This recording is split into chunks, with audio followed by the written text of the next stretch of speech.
Et là, je profite à réfuter une ambiguïté, une grosse ambiguïté. Une ambiguïté qui égare beaucoup de coranistes et aussi ceux qui cherchent à dénigrer la science du hadith ou les ahadiths. Et Islam ibn Ahmed est déjà venu avec ce genre d'ambiguïté-là, pour mettre en fait des doutes dans les cœurs des gens concernant les ahadiths du prophète. Car lui, en fait, il rejette les ahadiths selon sa passion. Selon sa passion. Alors, en résumé, c'est quoi l'ambiguïté? Ils te disent que dans certains hadiths, on nous dit que le prophète a dit ceci. Le même hadith, on nous dit que dans une version, il a dit cela. Dans une autre version, il a dit ceci. Et on dit, le hadith est authentique. Mais quand on regarde, on voit que les termes sont différents. Donc, on se pose des questions. Le prophète a dit quoi réellement? Est-ce qu'il a eu à dire tous ces termes-là, qui sont différents là? Donc, il y a un problème dans la sunna. Il y a un problème dans les ahadiths. Vous voyez l'ambiguïté? Ici, par exemple, on dit que le prophète a dit s'ils connaissent, ou bien s'ils ont connu Allah. Dans d'autres versions, on dit que le prophète a dit s'ils t'obéissent. Donc le prophète a dit quoi? S'ils ont connu Allah, ou bien il a dit s'ils t'obéissent.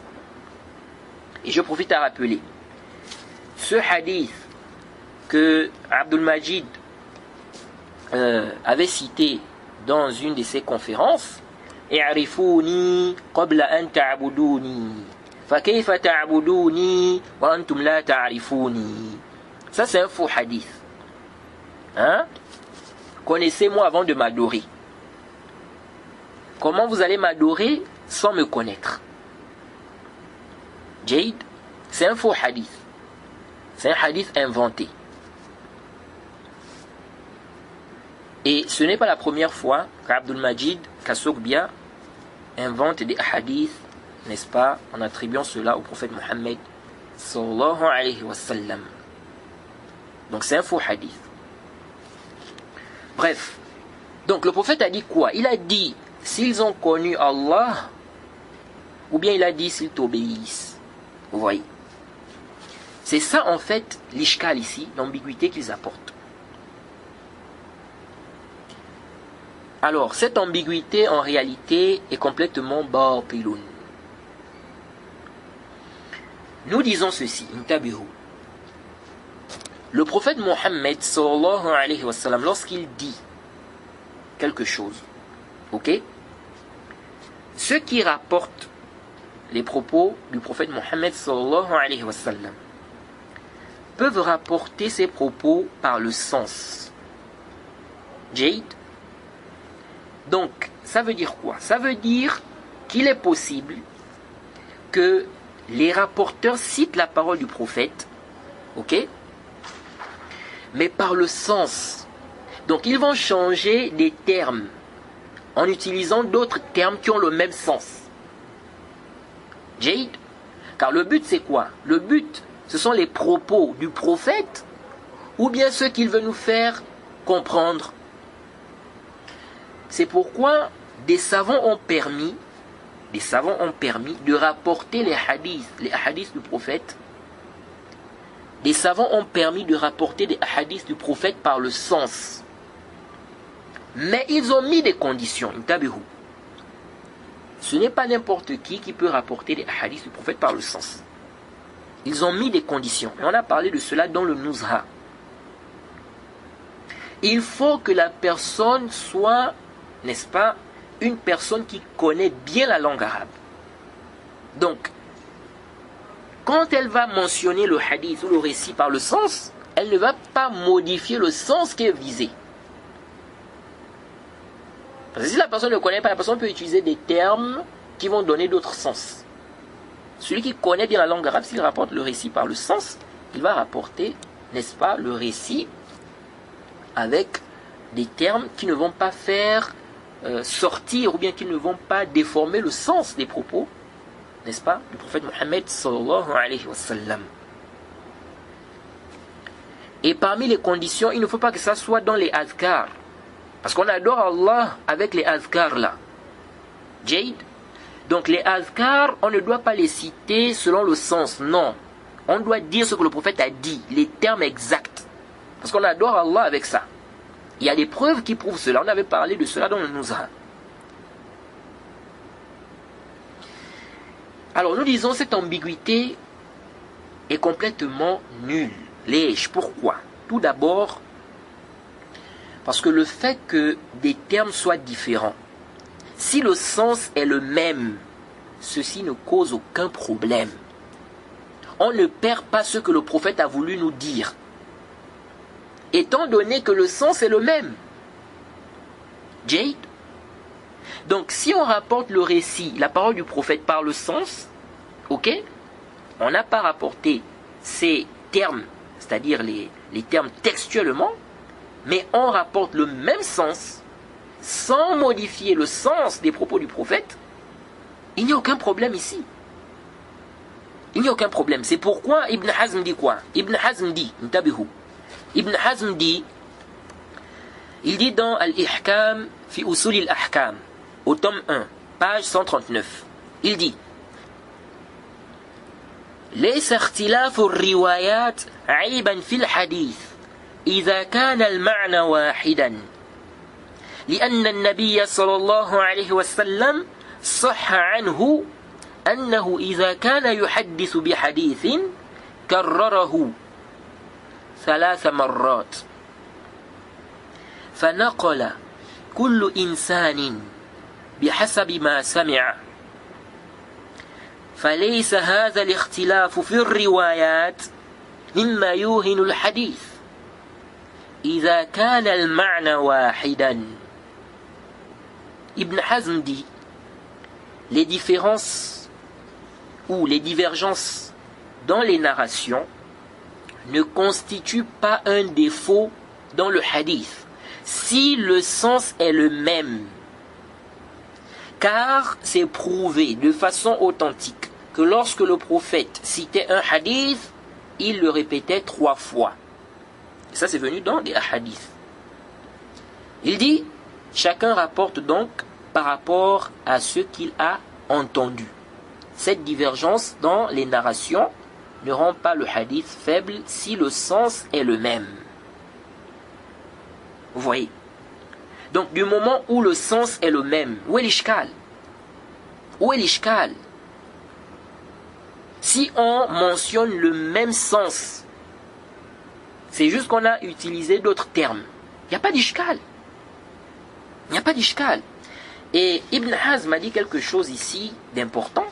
Il dit que le prophète citait un hadith 3 fois. C'est prouvé. Donc, il y a cette possibilité-là. Le prophète peut citer le même hadith avec des termes différents. Il peut utiliser des synonymes. Et donc, les rapporteurs, ou ceux qui vont rapporter le hadith, ou les compagnons peuvent rapporter cela avec différents termes. Jade. Mais c'est le prophète lui-même qui a eu à dire cela. Car il a mentionné le récit plus d'une fois. Comme le prophète peut aussi citer le même récit à des moments différents. C'est-à-dire, il va citer le même hadith, ok, par rapport à telle circonstance. Et il peut citer le même hadith, là encore, par rapport à une autre circonstance. Et avec des termes différents, mais le même sens. Avec le même sens. Et donc, tel compagnon qui a écouté le récit va le rapporter avec des termes. Un autre qui a écouté le même récit avec d'autres termes, mais qui vont dans le même sens, rapporte aussi ce qu'il a entendu du prophète. On ne dit pas ici qu'il y a une divergence, que ceci, non, parce que le sens est le même. Vous voyez? L'ishkal intervient à quel niveau? C'est lorsque dans un récit, on a plusieurs termes, et c'est-à-dire des termes différents, c'est le même récit, et il y a un terme qui apporte un nouveau sens. Ou bien il y a un ishkal. Là, on doit faire quoi? On doit chercher à savoir quel est le terme que le prophète a utilisé. Et je crois qu'on a parlé de cela dans l'explication de Wasitiyya. Lorsqu'on avait parlé du sujet, lorsqu'on a parlé de la première créature. Vous voyez. Donc, si on a dans des textes, si on a des termes différents, et qu'il y a un terme qui cause problème, ou qui apporte un nouveau sens, là on peut, n'est-ce pas, se demander qu'est-ce que le prophète a eu à dire réellement, et faire un bahth. Et les gens du hadith le font. C'est pourquoi on vous parle des termes qui sont shaz. On te dit telle version est shaz, tel terme est shaz, ou tel terme est munkar. Pourquoi? Parce que les savants, les gens du hadith ont étudié, ils se sont rendus compte que ce terme-là n'est pas prouvé. Mais si on rapporte le même récit, avec des termes différents, mais c'est le même sens, ok? Que le récit est authentique, c'est le même sens, il n'y a aucun ishkal. Il n'y a aucun ishkal. Vous voyez? Donc, en résumé, qu'est-ce qu'on peut comprendre? On comprend que le fait qu'on trouve des divergences dans certains hadiths, au niveau des termes, ok? C'est-à-dire qu'on trouve des termes différents, mais qui vont dans le même sens. Nous disons ici, il n'y a pas d'ishkal. Il se peut que ce sont les rapporteurs qui ont rapporté le récit par le sens, ok? Il se peut que le prophète a cité ce récit-là plusieurs fois, et donc il a utilisé des termes différents, ok? Ou il se peut que le prophète ait cité le récit-là 3 fois, avec des termes différents, même si c'était au même moment. Vous voyez, tout ceci ne cause aucun ishkal, du moment où le sens est le même, comme a expliqué Ibn Hazm. Ensuite, quand on regarde la majorité des hadiths qui sont dans Bukhari, qui sont dans Muslim, quand vous regardez ces hadiths-là, et intabihu, ce qu'on explique là, c'est vraiment important. Ça égare beaucoup de gens. Vous pouvez vous-même vérifier. Si quelqu'un, par exemple, prend le Sahih al-Bukhari et le Sahih Muslim, c'est un exemple. On peut le faire même avec les autres livres, Abu Daoud, Tirmizi et bien d'autres. Si vous prenez le Sahih al-Bukhari et le Sahih Muslim, vous prenez les mêmes hadiths, ok? Vous comparez. Vous allez voir que la majorité des hadiths sont rapportés avec les mêmes termes. On peut trouver quelques divergences, c'est-à-dire quelques différences au niveau des termes, mais qui vont dans le même sens. Mais la majorité des hadiths qui sont rapportés, vous allez voir que ce sont les mêmes termes. C'est-à-dire les mêmes hadiths qui sont rapportés des personnes différentes. Vous allez voir que ce sont les mêmes termes. Qu'est-ce que ça prouve pour celui qui est intelligent? Si on a des gens qui sont, n'est-ce pas, qui sont de différents pays, ou même qui rapportent du même cher, mais on trouve qu'ils rapportent le hadith avec les mêmes termes, qu'est-ce que ça prouve pour celui qui est intelligent? Ça prouve qu'ils ont rapporté le récit, n'est-ce pas, textuellement, avec ces termes, comme ça a été prononcé. Comment ça? Parce que qu'est-ce qui est plus probable? Si on rapporte un récit par son sens, qu'est-ce qui est plus probable? Que ceux qui vont rapporter le même récit-là, rapportent cela avec les mêmes termes ou bien avec des termes différents? Ce qui est plus probable, c'est qu'ils rapportent avec des termes différents. Parce que là, ils vont rapporter selon le sens. Car chacun va essayer de choisir des termes qu'il trouve, n'est-ce pas, qui renferment le même sens, n'est-ce pas, que ce qui a été mentionné par celui de qui il rapporte. Et donc, ils vont citer des termes différents. Parce que comment l'autre va savoir que lui, n'est-ce pas, c'est le terme là qu'il choisit. Vous voyez. Parce que si on peut utiliser plusieurs termes différents pour exprimer un seul terme, ok? Comment se fait-il qu'ils vont se mettre d'accord sur un même terme qui n'est pas le terme qui a été utilisé par celui qui a eu à dire la parole à la base? Vous voyez? Si on peut trouver des cas où ils se mettent d'accord sur un même terme, ok, ça c'est rare. Parce que ce qui est plus probable lorsqu'on rapporte des paroles par le sens, c'est que chacun va mentionner, n'est-ce pas, la parole avec des termes qu'il trouve que voilà, ces termes-là renferment le sens visé par les propos de tel. Donc lorsqu'on voit que des gens mentionnent les mêmes termes, ce qui est apparent, c'est quoi? C'est qu'ils ont mentionné les propos comme, n'est-ce pas, ils ont été dits. Vous voyez. Ensuite, le fait que certains savants aient autorisé le fait de rapporter les hadiths par le sens, ça ne veut pas dire, n'est-ce pas, que ces savants-là vont forcément rapporter des hadiths par le sens. Si on dit certains salafs ont autorisé, ils ont vu qu'il est permis de rapporter des hadiths par le sens, ça veut dire que ceux qui ont autorisé là vont forcément le faire? Non. Ils voient la permission, que ce n'est pas interdit. Le mieux est de mentionner le récit avec ces termes, c'est-à-dire comme c'est venu textuellement. Mais ils voient la permission de mentionner le récit par le sens, avec des conditions bien évidemment. Ils voient que ce n'est pas interdit.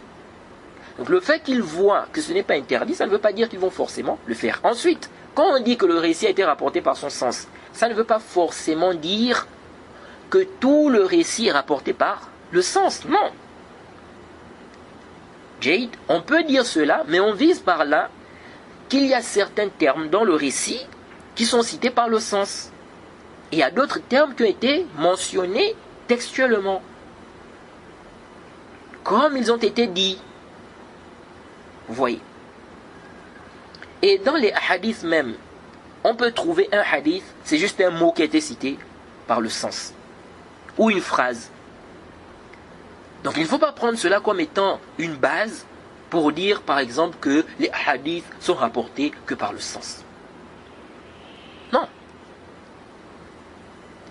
Ibn Rajab dit dans le Fath al-Bari, au tome 4, à la page 149, je dis bien Ibn Rajab, pas Ibn Hajar. Il dit, donc il est en train de parler d'un récit où il y a eu, n'est-ce pas, différentes narrations. Il a dit ما ذكروه من اختلاف الألفاظ الرواية يدل على أنهم كانوا يروون الحديث بالمعنى ولا يراعون اللفظ. Il dit ce qu'ils ont cité comme divergence au niveau des narrations prouve qu'ils rapportaient le hadith par son sens et qu'ils n'ont pas pris en compte les termes. Mais ça c'est à quel moment? C'est lorsqu'on a des preuves que le prophète a dit le récit qu'une seule fois. Qu'il n'a pas eu à dire cela plusieurs fois. Qu'il n'est pas possible qu'il ait eu à dire cela plusieurs fois. Vous voyez. Donc il dit, ce qu'ils ont cité comme divergence, au niveau des narrations, donc au niveau des termes, prouve qu'ils rapportaient le hadith par le sens. Ok? Ensuite il dit, فإذا كان أحد ألفاظ محتملا والآخر صريحا لا احتمال فيه علم أنهم أرادوا باللفظ المحتمل ما دل عليها اللفظ الصريح الذي لا احتمال فيه. Bon, dans la copie on dit علم أنهم أرادوا باللفظ المحتمل هو ما دل عليها اللفظ الصريح. Je crois qu'il y a une erreur ici. C'est plutôt علم أنهم أرادوا باللفظ المحتمل ما دل عليها اللفظ الصريح. Donc il dit si un des termes ou s'il y a une hypothèse dans l'un des termes et qu'un autre est clair, il n'y a pas d'hypothèse là-bas, il dit on a donc su qu'ils ont visé par le terme où il y a l'hypothèse ce qu'indique le terme qui est clair, qui n'a pas d'hypothèse, qui ne comporte pas d'hypothèse. Vous voyez, qui ne prête pas à interprétation, qui ne prête pas à interprétation diverse. C'est comme ici là, dans le récit de Mu'adh.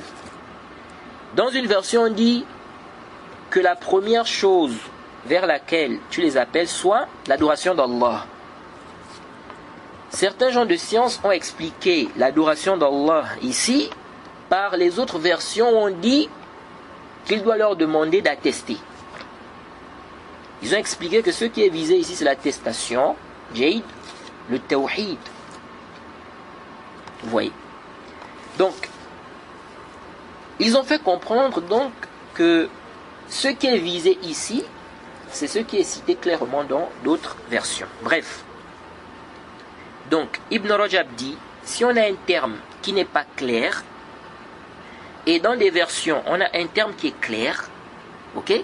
Il dit, on doit comprendre qu'ils ont cité le récit par le sens, et qu'ils ont visé par le terme qui n'est pas clair là, c'est-à-dire le terme où il y a, on peut comprendre ça, on peut comprendre ça, ok? On doit comprendre qu'ils ont visé par ce terme-là ce qui a été cité clairement dans la version où le terme est clair. Jayd. Ensuite il dit وَأَنَّ مَعْنَاهُ مَا عِنْدَهُمْ وَاحِدٌ. Et donc que le sens pour eux est le même. C'est-à-dire quoi? Ils ont utilisé un terme où on peut comprendre ça, on peut comprendre ça. Ok? Donc il y a des hypothèses. On a une version où le terme est clairement mentionné. Ibn Rajab nous fait comprendre qu'on doit comprendre qu'ils ont cité, qu'ils ont visé, dans le terme qui n'est pas clair là, ce qui a été mentionné clairement dans d'autres versions. Et que pour eux, l'utilisation de ce terme-là, pour eux en fait c'est la même chose, qu'on dise ça ou ça. Parce qu'ils ont visé par ce terme-là ce qui a été cité clairement dans l'autre version. Ensuite il dit وَإِلَّا لَكَانَ الرُّوَاةُ قَدْ رَوُوا الْحَدِيثَ الْوَاحِدَ بِأَلْفَاظٍ مُخْتَلِفَةٍ مُتَنَاقِضَةٍ وَلَا يُظَنُّ ذَلِكَ بِهِمْ مَعَ عِلْمِهِمْ وَفِقْهِهِمْ وَعَدَالَتِهِمْ وَوَرَعِهِمْ. Donc il dit, sinon on va dire que les rapporteurs ont rapporté le même hadith avec des termes différents où il y a des contradictions. Il dit, on ne peut pas penser cela de, n'est-ce pas, de par ce qu'on connaît d'eux comme science, compréhension, intégrité et crainte. Vous voyez?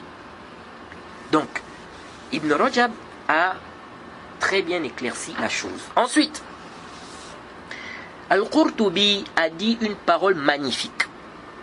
Il a dit une parole magnifique et dans sa parole, il a fait allusion en réalité à une grande réfutation de ces gens-là qui viennent avec cette ambiguïté-là qu'on a mentionnée. Et je parle de Qurtubi qui a expliqué le Sahih Muslim. Parce qu'on a deux Qurtubi.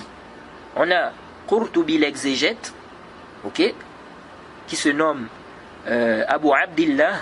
Lui, il est mort en 671. Et on a Qurtubi, celui qui a expliqué le Sahih Muslim. Lui, c'est Abu al-Abbas. Et lui, il est mort en 656. Et lorsqu'on regarde un peu la date de mort, n'est-ce pas, des deux, on se rend compte qu'ils ont vécu dans la même époque. Vous voyez. Et l'exégète mentionnait même parfois des propos du commentateur de Muslim. Donc, je parle ici de Qurtubi, le commentateur du Sahih Muslim, l'auteur du Mufhim. Donc il a mentionné une parole magnifique. Et dans cette parole, il a fait allusion en réalité à une grande réfutation. Cette réfutation, je l'avais depuis. Les exemples. Et je vous dirai, il s'agit de quoi exactement. Mais je n'avais pas trouvé un savant vers qui les gens de science reviennent en ce qui concerne les explications de hadith, tout en faisant attention à leurs erreurs. Jade, parce que les deux Qurtubi en fait avaient des erreurs dans la croyance, dans les noms et attributs. Jade. Donc, je n'avais pas trouvé un savant vers qui les gens de science reviennent en ce qui concerne les explications de hadith, n'est-ce pas, qui a mentionné cette réfutation-là. Et quand j'ai trouvé cette parole de Qurtubi, j'étais très content. Même s'il n'a pas cité les exemples, mais il a fait allusion à cette réfutation-là. Il dit dans le Mufhim, au tome 5, à la page 425, il est en train de parler du hadith du prophète où il dit que les anges n'entrent pas dans une maison où il y a une image et un chien. Et on a demandé à Aïcha, est-ce que tu as entendu ce récit du prophète? Ce hadith est connu. Alors, qu'est-ce que Al-Qurtubi dit? Il dit, hadith Aïchata kasurat riwayatuhu wa ikhtalafat alfazuhu hatta yutawahham annahu muttarib wa laysa kadhalik. Il dit, le hadith de Aïcha là, il y a plusieurs narrations et plusieurs termes. Ça a été rapporté avec plusieurs termes. Il dit au point où on peut penser, on peut croire que le hadith n'est pas stable. Il y a des perturbations, il y a des contradictions. Il dit, ce n'est pas le cas. Il dit, لأنه ليس فيه تناقض. Il dit, car il n'y a pas de contradiction. Il n'y a pas de contradiction dans ce qui est rapporté. Il dit, وإنما كانت القضية مشتملة على كل ما نقل من الكلمات والأحوال المختلفة. Il dit, l'histoire en fait renferme tout ce qui a été mentionné comme paroles, situations différentes. Jade. Il dit, لكن نقل بعض الرواة ما سكت عنه غيرهم. Il dit cependant, certains rapporteurs ont mentionné des choses sur lesquelles d'autres se sont tus. Donc, certains n'ont pas mentionné certaines choses, ok, et d'autres ont mentionné cela. Il dit, وعبر كل منهم بما تيسر له من العبارة عن تلك القضية. Il dit que chacun s'est exprimé par rapport à ce qui lui a été facilité comme expression. Ok? Il dit ويجوز أن يصدر مثل ذلك الاختلاف من راو واحد في أوقات مختلفة. Il dit cela peut provenir d'un seul rapporteur à des moments différents. C'est-à-dire, un seul rapporteur peut rapporter une même histoire, ok, mais avec des termes différents, à des moments différents. Donc parfois, il va citer, n'est-ce pas, une partie de l'histoire. Parfois, il va ajouter d'autres choses qu'il n'a pas mentionnées lorsqu'il a cité l'histoire pour la première fois, par exemple. Ou il peut citer, n'est-ce pas, ce qu'il a mentionné la première fois, mais avec d'autres termes. Mais ça va dans le même sens. Donc on ne dit pas ici qu'il y a contradiction. Il dit ici, وَلَا يُعَدُّ تَنَاقُضًا. On ne va pas considérer cela comme étant une contradiction. Il dit, فَإِنَّهُ إِذَا جُمِعَتْ تِلْكَ الرِّوَايَاتِ كُلُّهَا انتظمت وكملت الحكاية عن تلك القضية. Il dit, si on regroupe toutes les narrations, toutes les versions, l'histoire sera bien structurée et complète. Vous voyez. Et il dit, intabihu, c'est vraiment ce qui m'intéresse ici. Il dit, وعلى هذا النحو وقع ذكر اختلاف كلمات القصص المتحدة في القرآن فإنه تعالى يذكرها في موضع وجيزة وفي آخر مطولة ويأتي بالكلمات المختلفة الألفاظ مع اتفاقها على المعنى. على إيه؟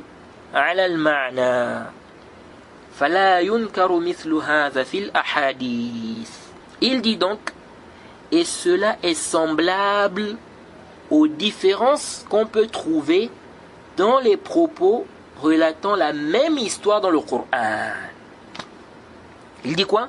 Il dit, et cela est semblable aux différences qu'on peut trouver dans les propos relatant la même histoire dans le Coran. Il dit, car Allah mentionne cela, il mentionne ces histoires-là, n'est-ce pas, de manière résumée dans certaines sourates, et dans d'autres sourates par exemple, ou dans d'autres endroits, il mentionne l'histoire complète, ou bien avec plus de détails. Et il dit, il vient avec des termes différents, mais le sens est le même. Il dit donc, et donc, il n'y a pas à réprouver cela concernant les ahadiths.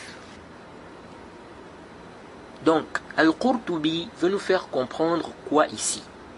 Il veut nous faire comprendre que même dans le Coran, on trouve les mêmes histoires avec des termes différents, parfois. Mais le sens est le même. Il dit, on ne doit pas donc réprouver cela dans les hadiths. Ça, c'est un grand argument pour réfuter cette ambiguïté-là que certains apportent. Jade. Donc, ceux qui disent que parfois dans des hadiths, on dit que c'est rapporté dans une autre version, que le prophète a dit ceci, dans une autre version, n'est-ce pas, il a dit cela. Quand on regarde, on voit que les termes sont différents. Donc le prophète a dit quoi réellement? Donc ça montre que la sunna a un problème. Mais nous disons que cet argument-là, un athée ou un mécréant peut également te le citer pour, n'est-ce pas, ne pas croire au Coran, pour mettre des doutes dans les cœurs des gens. Donc, ce n'est pas un argument pour rejeter la sunna ou pour douter sur la sunna. Vous voyez. Maintenant, je vous ai parlé des exemples. Quels sont ces exemples-là? Je vous cite ici des exemples pour que ça soit plus clair pour vous. Allah dit par exemple, sourate 7 au verset 12, selon une traduction rapprochée. Allah dit, parlant d'Iblis, qu'est-ce qui t'empêche de te prosterner quand je te l'ai commandé? Il répondit, je suis meilleur que lui. Tu m'as créé de feu alors que tu l'as créé d'argile. Dans la sourate 17, donc ça c'est sourate 7 au verset 12. Dans la sourate 17 au verset 61, Allah dit, et lorsque nous avons dit aux anges, prosternez-vous devant Adam, ils se prosternèrent à l'exception d'Iblis qui dit, me prosternerai-je devant quelqu'un que tu as créé d'argile? Vous voyez, dans le verset 12 de la sourate 7, il a dit quoi? Allah nous dit qu'il a dit, je suis meilleur que lui. Tu m'as créé de feu alors que tu l'as créé d'argile. Ici on dit qu'il a dit, me prosternerai-je devant quelqu'un que tu as créé d'argile? Dans la sourate 15, au verset 32 à 33, Allah dit, ô Iblis, pourquoi n'es-tu pas au nombre des prosternés. Dans le verset 12 de la sourate 7, Allah a dit qu'il a dit à Iblis, qu'est-ce qui t'empêche de te prosterner quand je te l'ai commandé?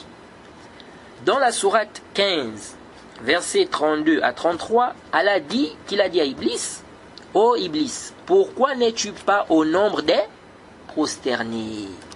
Il dit, je ne puis me prosterner devant un homme que tu as créé d'argile crissante, extraite d'une boue malléable. Vous voyez, dans le verset 12 de la sourate 7, Allah nous dit qu'Iblis a dit, je suis meilleur que lui, tu m'as créé de feu alors que tu l'as créé d'argile. Et dans le verset 32 à 33 de la sourate 15, Allah dit qu'Iblis a dit, je ne puis me prosterner devant un homme que tu as créé d'argile crissante, extraite d'une boue malléable. Cette suite-là n'est pas mentionnée dans le verset 12 de la sourate 7. Vous voyez, ce n'est pas mentionné aussi dans le verset 61 de la sourate 17. Vous voyez. Donc, où est l'ishkal? Iblis a eu à dire cela. Dans un verset, Allah cite une partie de ses propos. Okay? Dans un autre verset, il ajoute ce qu'il a dit qu'il n'a pas mentionné dans un autre verset ou dans une autre sourate. Où est l'ishkal? Vous voyez. Dans la sourate 17, verset 62, Allah dit qu'Iblis a dit, vois-tu, celui que tu as honoré au-dessus de moi, si tu me donnes du répit jusqu'au jour de la résurrection, j'éprouverai certes sa descendance, excepté un petit nombre parmi eux. Dans la sourate 15, versets 39 à 40, Allah dit qu'Iblis a dit, ô mon Seigneur, parce que tu m'as induit en erreur, et regardez, il dit, parce que tu m'as induit en erreur. Ô mon Seigneur, parce que tu m'as induit en erreur, eh bien, je leur enjoliverai la vie sur terre et les égarerai tous, à l'exception parmi eux de tes serviteurs élus. Dans le verset 62, la sourate 17, il a dit, j'éprouverai certes sa descendance, excepté un petit nombre parmi eux. Vous voyez. Et dans le verset 39 à 40 de la sourate 15, il dit, n'est-ce pas, je leur enjoliverai la vie sur terre et les égarerai, n'est-ce pas, tous à l'exception parmi eux de tes serviteurs élus. Dans le Coran, Allah dit que Moussa a dit à sa famille, restez ici, je vois du feu de loin, peut-être vous en apporterai-je un tison ou trouverai-je auprès du feu de quoi me guider. Sourate 20 au verset 10. Mais dans la sourate 28, verset 29, Allah dit que Moussa a dit à sa famille, restez ici, j'ai vu du feu, peut-être vous en apporterai-je une nouvelle ou un tison de feu, afin que vous vous réchauffiez. Là-bas, Allah n'a pas mentionné cette parole-là, afin que vous vous réchauffiez. Donc, où est l'ishkal? Il a eu à dire cela, mais lorsqu'Allah a cité ses propos, dans tel endroit, il n'a pas mentionné telle partie. Dans un autre endroit, il mentionne cette partie. Il mentionne cette partie-là. Où est l'ishkal? Il n'y a pas d'ishkal.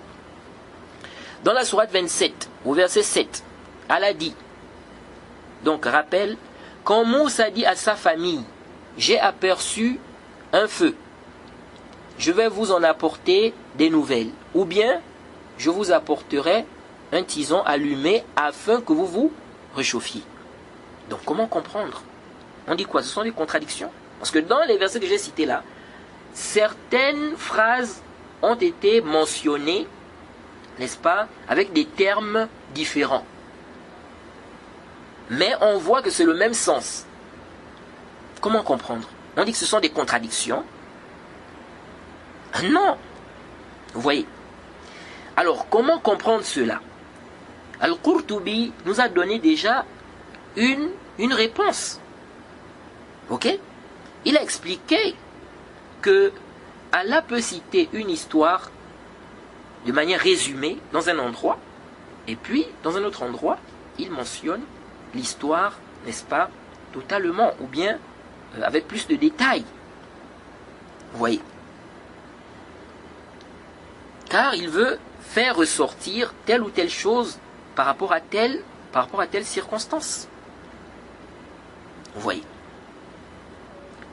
Donc, il n'y a pas d'ishkal ici.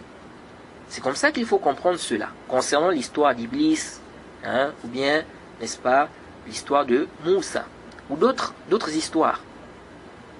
Donc, ça c'est la première réponse. C'est-à-dire qu'Allah peut résumer l'histoire dans un endroit, et dans un autre endroit, il va mentionner l'histoire avec plus de détails. Donc là-bas, il peut citer des propos qu'il n'a pas cités, n'est-ce pas, dans tel verset ou dans telle sourate. Jade.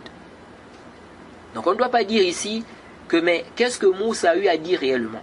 Oui, il a dit cela, ok?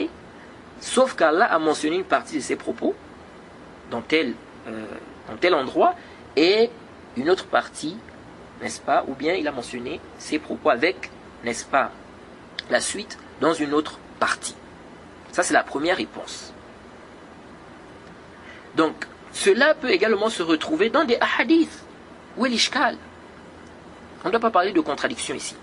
La deuxième réponse concernant ces histoires-là, qu'Allah mentionne, ok, de ceux qui nous ont précédés,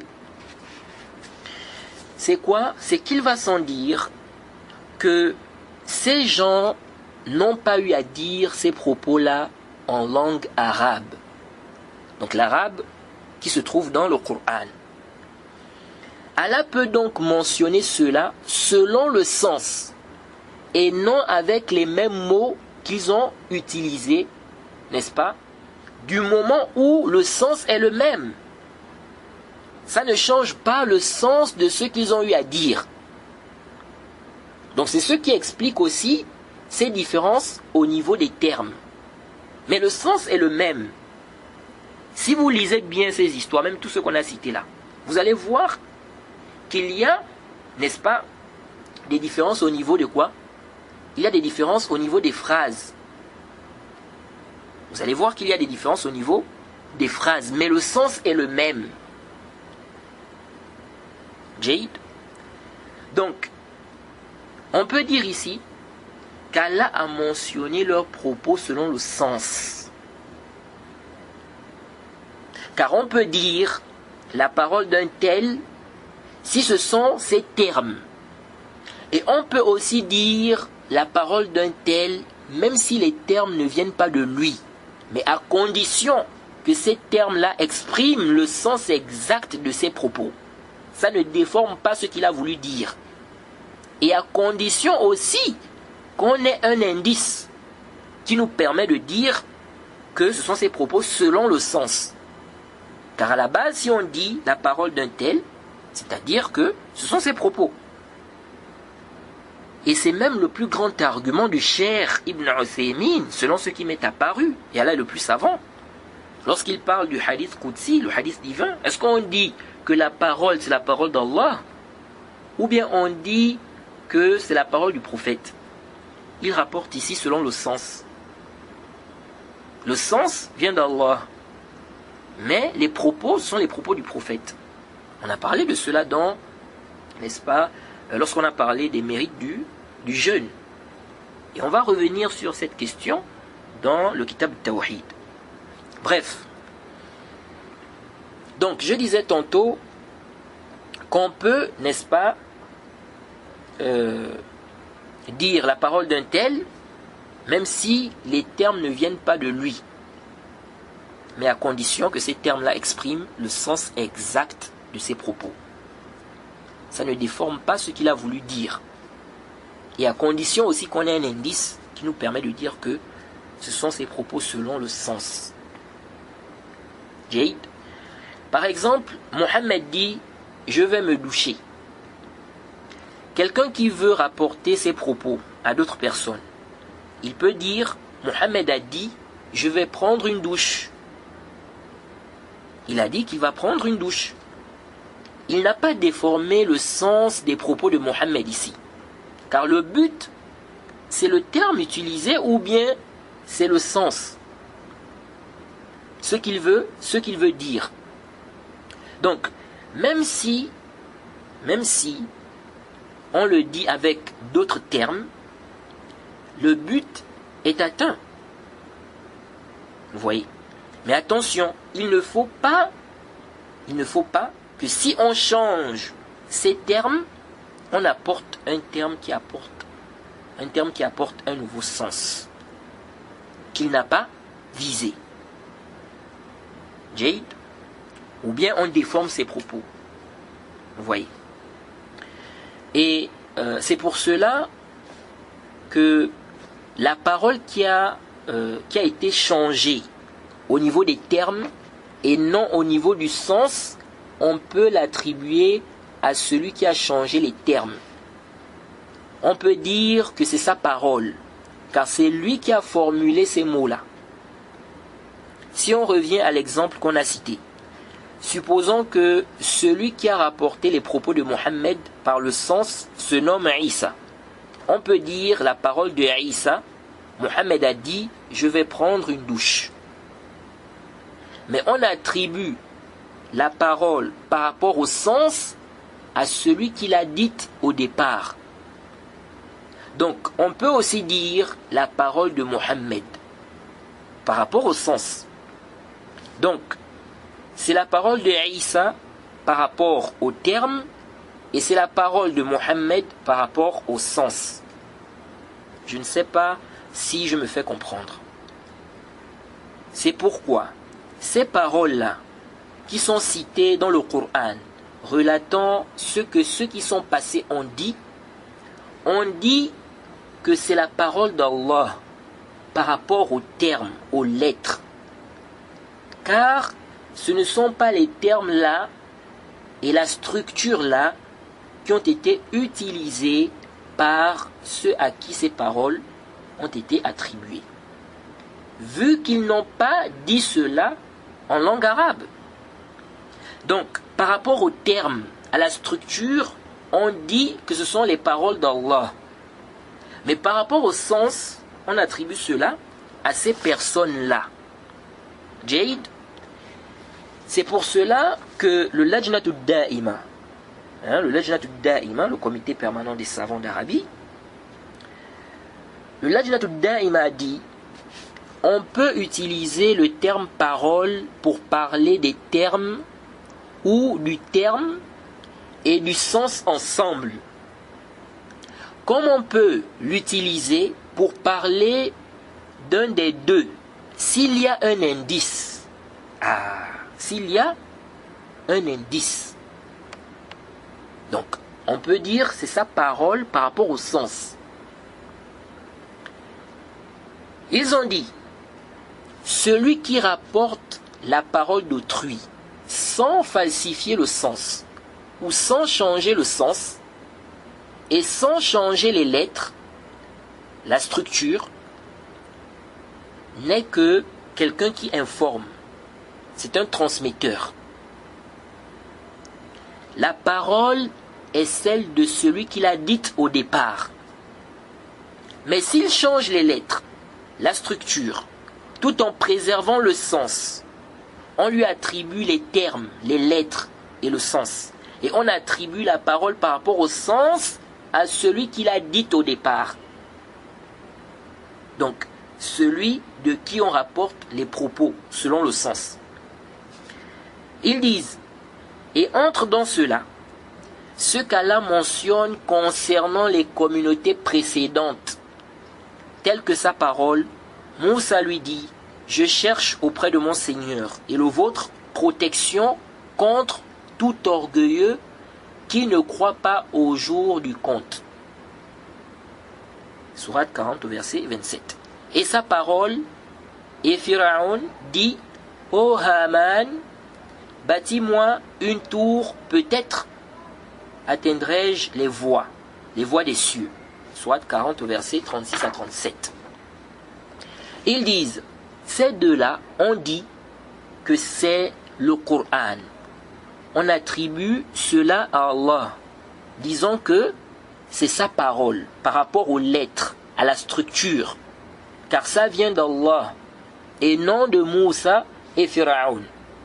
Car les lettres et la structure donc de la phrase ne viennent pas d'eux. On attribue cela à Moussa et Pharaon par rapport au sens. Car cela s'est produit d'eux. Ils ont eu à dire cela. Mais avec d'autres lettres. Donc, Allah a parlé de leurs propos avec d'autres lettres. Une autre structure. Donc, on dit, c'est la parole d'Allah par rapport aux termes, à la structure, aux lettres. On dit, c'est la parole de Moussa, et on dit que c'est la parole de Moussa et Pharaon par rapport au sens. Fin de citation. Ça, c'est la fatwa du Lajnatul Da'ima. Tome 6, page 4 à 7. Ou encore, vous pouvez trouver cela dans Al-Majmu'atu Thaniya, la question numéro 4, c'est la fatwa numéro 3239. Et ceux qui ont fait la fatwa là, on avait le Cheikh bin Baz, qui était président. Le Cheikh Abdul Razak Afifi, qui était son adjoint. Et le Cheikh Abdullah ibn Qu'oud, qui était membre. C'est clair ou pas? C'est clair. Jade.